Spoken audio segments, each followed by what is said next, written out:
আসসালামু আলাইকুম। নার্সিং ক্যারিয়ারের আরো একটা নতুন ভিডিওতে তোমাদের সবাইকে জানাচ্ছি স্বাগতম। আজ আমরা খুবই গুরুত্বপূর্ণ একটা বিষয়ে আলোচনা করব, সেটা হচ্ছে 2025 সালে নার্সিং ভর্তি পরীক্ষা দিতে হলে তোমার এসএসসি এবং এইচএসসি পরীক্ষায় ন্যূনতম জিপিএ কত থাকতে হবে এবং কত থাকলে তোমার জন্য প্লাস পয়েন্ট হবে।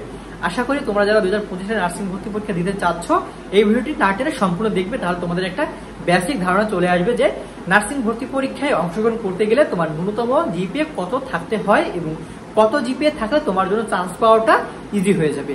তো চলো দেরি না করে ভিডিওটি শুরু করা যাক। ভিডিও শুরু করার আগে একটাই অনুরোধ, অবশ্যই আমাদের চ্যানেলটিকে সাবস্ক্রাইব করে রাখবে এবং পাশে রাখা বেল আইকনটি অন করে রাখবে।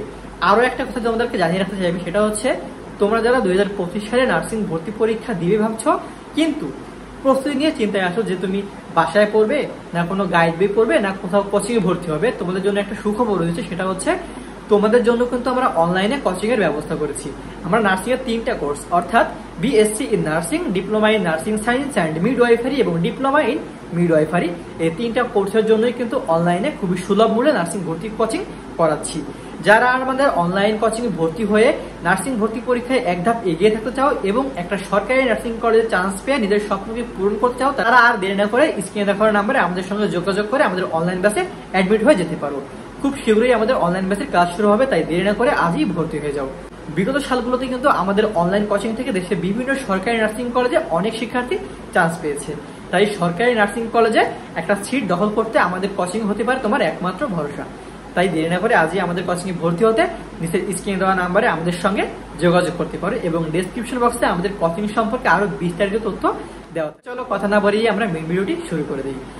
আজকে আমাদের ভিডিওর মেইন টপিক ছিল হচ্ছে 2025 সালে তোমরা যারা নার্সিং ভর্তি পরীক্ষায় অংশগ্রহণ করবে তোমাদের এসএসসি এবং এইচএসসি পরীক্ষার ন্যূনতম জিপিএ কত থাকতে হবে এবং কত জিপিএ থাকলে তোমার জন্য সরকারি নার্সিং কলেজে চান্স পাওয়াটা সহজ হয়ে যাবে। তো আমরা একটা একটা করে কোর্স ভিত্তিক আলোচনা করব।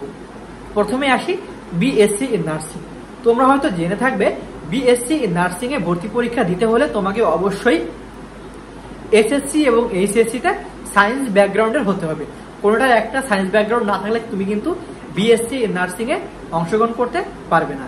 তাই বিএসসি ইন নার্সিং ভর্তি পরীক্ষায় অংশগ্রহণ করতে হলে তোমাকে অবশ্যই কিন্তু এসএসসি এবং এইচএসসি দুইটা পরীক্ষাতেই সায়েন্স ব্যাকগ্রাউন্ডের থাকতে হবে এবং এইচএসসি পরীক্ষা এবং এসএসসি পরীক্ষায় দুইটাতেই ইন্ডিভিজুয়ালি তোমাকে কমপক্ষে জিপিএ থাকতে হবে 3। অর্থাৎ মনে করো তোমার এসএসসি পরীক্ষাতে আছে 5 কিন্তু ইন্টারে আছে 2, টোটাল 7 হলেও কিন্তু তুমি বিএসসি নার্সিং ভর্তি পরীক্ষায় অংশগ্রহণ করতে পারবে না। তোমার এসএসসি এবং এইচএসসি দুইটাতেই কমপক্ষে 3 করে থাকতে হবে এবং দুইটা মিলিয়ে টোটাল জিপিএ থাকতে হবে হচ্ছে 7। মনে করো তোমার এসএসসিতে 3 আছে আর ইন্টারেও 3 আছে, দুইটা মিলে 6, তাহলে কিন্তু হবে না। তোমার ন্যূনতম তো 3 করে থাকতে হবে দুইটা পরীক্ষাতে, প্লাস টোটাল কিন্তু তোমার জিপিএ কমপক্ষে 7 থাকতে হবে কেবলমাত্র, তাহলে তুমি বিএসসি নার্সিং ভর্তি পরীক্ষায় অংশগ্রহণ করতে পারবে। আশা করি তোমাদের বিএসসিটা ক্লিয়ার হয়ে গিয়েছে। এখন আমরা আলোচনা করব হচ্ছে diploma in nursing science and midwifery এবং ডিপ্লোমা ইন মিডওয়াইফারি, কারণ দুইটাতেই জিপিএর ক্রাইটেরিয়া সমান। তো diploma in nursing science and midwifery এবং ডিপ্লোমা ইন মিডওয়াইফারি এই দুইটা কোর্সে ভর্তি পরীক্ষার জন্য তোমার জিপিএ থাকতে হবে ন্যূনতম 2.5 করে, বোথ এসএসসি অ্যান্ড এইচএসসি।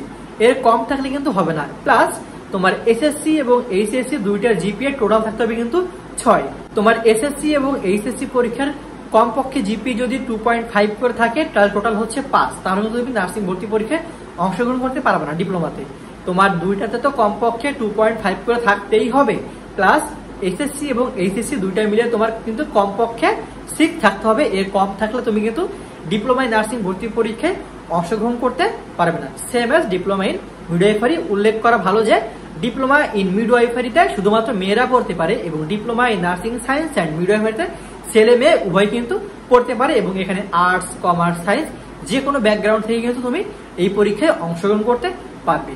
তো আশা করি তোমরা বুঝতে পেরেছো যে নার্সিং ভর্তি পরীক্ষায় অংশগ্রহণ করতে গেলে তোমার ন্যূনতম কত জিপিএ থাকতে হবে এবং টোটাল কত জিপিএ থাকতে হবে। এখন আমি বলবো চান্স পাওয়ার ক্ষেত্রে তোমার যদি কমপক্ষে দুইটাতেই 4.5 করে থাকে তাহলে তোমার জন্য কিন্তু বাকিদের তুলনায় চান্স পাওয়া ইজি হবে। আর যাদের দুইটাতে জিপিএ 5 তোমাদের তো আরো বেনিফিট চান্স পাওয়ার ক্ষেত্রে। তো আশা করি তোমরা বিস্তারিত একটা ডিটেলস ধারণা পেয়ে গিয়েছো এই ভিডিওর মাধ্যমে এবং নার্সিং ভর্তি পরীক্ষা জিপিএ ক্রাইটেরিয়া সম্বন্ধে।